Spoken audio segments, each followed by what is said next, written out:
Hello, hello. So many times in the past I have spoken about Palantir. It is a company that I like and I always wanted to potentially hold for the long term. I have traded it in the past actually and I have made money out of it, but I haven't really held for a long time. And it is a company that I really like what they are doing, and I also like the fact that they are cooperating with the government, pretty important. And I also like the fact that they are handling data, and I think data is going to be a big thing in the future, if not the present, frankly. Now, today the stock is up almost 21% right now after reporting its earnings. And lately it has been growing and growing and growing. And if you take it to last year, you will see that it was at some point like 6, 7, 8, and now it's heading to 20 almost, $18 right now. So let's first take a look at what happened in the earnings report. As they posted, and you'll see here, they eyed up S&P 500 following record profits. Record profits is nice, obviously, and this is why the stock is up that much. Now, they have posted fourth consecutive quarter of profitability, lovely to see, with a record audited income of 72 million on a 13% margin. I was kinda thinking whether the trade that I took on Palantir was a good one or maybe I should have held, but I did make some good money there. Now, top line revenues grew by 17% year on year to 558 million for the third quarter, which with US commercial sales leading the charge with a 33% yearly uptick. Underlying earnings increased 31% to 172 million. Pretty nice increase here of earnings. That's net income, right? So pretty nice increase. And cash from operating cash flow, that is of 133 million dollars, represented a 24% margin. Very nice as well. That's the operating margin, obviously, with adjusted free cash flow margin of 151 million. And I have spoken about this one. Whenever you see the word adjusted, be very cautious, because adjusted usually means we're excluding expenses, and I don't like to see that. But that's what happens sometimes when companies are reporting, and it's normal. And it marks the continuation of a dramatic turnaround for the US data management firm and government defense contractor, what I told you earlier. I really like those two factors, those two facts about the company, and one of the core reasons why I think it's going to be doing well in the future. But obviously, we do care about what has been happening with their financials as well, because if we want to hold for a long time, we need to be cautious about what the company is doing financially. Now, if we're trading it, as I have, it's a different story, because you can hold it for like a month or 2 months or so with extra risk. So obviously, because it's always more risky to trade the stocks. But we do want to examine also whether it's worthwhile holding. And sometimes, even if you want to take a short-term trade, if a company is actually doing well and if it's cheap enough, it may be sort of like somewhere in between. It could be a nice potential hold for a long term, or it could be a potential trade if you get some good money out of it in due time.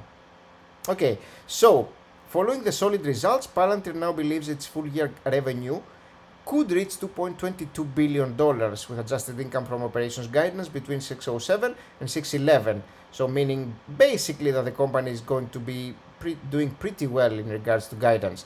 Now we can obviously take a look at our stock evaluation tool here and our financial statements, that is. Our tool provides everything you need here. If you are a Patreon, if you are not, you can find a link in the description box below and become one. And you can see that last year was 1.9, so solidly increasing their revenues, what they are saying there, to 2.2. Yeah, I believe it's what they sell here, 2.2 billion full year revenue. So pretty solid increase here of their revenue, continuing in their normal trajectory of about 20%, it looks like. So very nice. Now, in the past, net income has been negative for the company, and that has been the problem, basically, for the company and for potential investors, the fact that they were not making money. And when a company is not making money, it's a bet. And you can overpay, you actually are overpaying if you're buying a company that's not making money, on the potential promise that they will be making money in the future. And you could be saying, that's what happened with Amazon, but hindsight is 2020, and out of 100 companies that try what Amazon did, pretty much 90 will fail or 95 will fail. So today, with the data that you have today, you always need to be looking at what's happening with the financials that you have at your hands. Otherwise, it doesn't really make sense. You are basically buying a lottery ticket. And we don't really want to be doing that with our long-term investments. Now, if you are trading, it's a different story, completely different strategies there. But if you're looking for a long-term hold, this is what we're going to be examining, whether it makes sense or not. And of course, that's what we're doing in this video. Now, the balance sheet of the company, you can kind of see here that the total equity of the company has been increasing through the years. But you got to remember that these kinds of companies that are not making money, they rely on additional paid-in capital, which is basically investors buying, using their own money, buying stock that the company issues. And remember, companies can actually dilute shareholders, create new shares at any point. You can create as many shares as you like, basically, as much as the board permits. And so that's what they are doing when the stock price tends to be expensive. Now, was the stock price expensive? You can kind of get a glimpse just by examining what's happening with outstanding shares here, which are like almost 4 times as much as they used to be 5 years ago. Meaning that the board found the stock to be super expensive and they wanted to make money out of it, which makes a ton of sense. As in this range over here, the stock was very, very expensive, understandably so. The board wanted to sell, and that's what they did. Right now, as you'll see, they are holding off a little bit on their selling because the company's stock is becoming a little bit cheaper. And that's what the board does. The board is obviously smart money, pretty much. They know about their company, they know about their stock, whether it's expensive or cheap, and they hold off when the stock is actually getting cheaper.